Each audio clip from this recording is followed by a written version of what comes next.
Welcome to AI Evening News. Here are today's top stories from the world of AI. Here are today's main stories from the world of AI. Anthropic has launched new creative software connectors for Claude. Creative professionals can now operate tools such as Blender, Autodesk Fusion, Adobe Creative Cloud, Ableton, Canva, Affinity, SketchUp, Splice, and Resolume directly from Claude's chat interface. The Blender integration goes deeper. Users can analyze and debug an entire 3D scene, batch edit object properties, and even add custom tools to Blender through its Python API. NVIDIA has released Nemotron 3 Nano Omni, an open-source multimodal model. It uses a 3 billion Mamba transformer mixture of experts architecture and can process video, audio, images, and text inside a single inference loop. NVIDIA positions it as a perception sub-agent for agent systems, with weights, datasets, and training methods open, and deployment support through Hugging Face, cloud providers, vLLM, SGLang, and TensorRT LLM.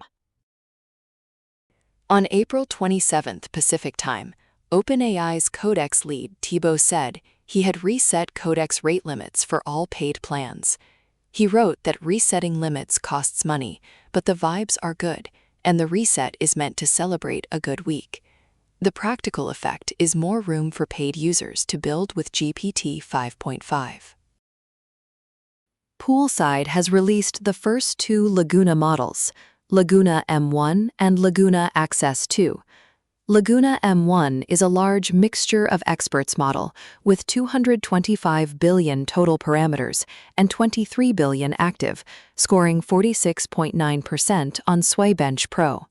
Laguna XS2 is an open-weight coding model built for local agent work with 33 billion total parameters, 3 billion active, FP8 KV cache quantization, and a target of running on max with 36 gigabytes of memory. Warp has open-sourced the Rust code for its AI terminal client on GitHub under the AGPL license. The server side remains closed source. Warp is also introducing an agent-first collaboration model. Community ideas are implemented through its Oz Cloud Agent orchestration platform, while contributors focus on direction and verification. The update also adds support for more open models, such as Kimi, Minimax, and Qwen, plus an automatic routing mode.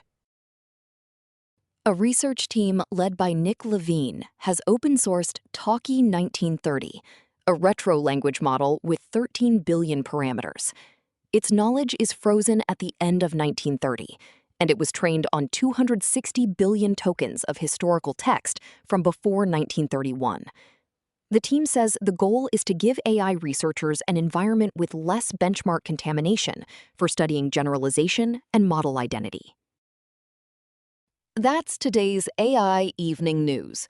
If you found this useful, hit subscribe so you catch tomorrow's briefing.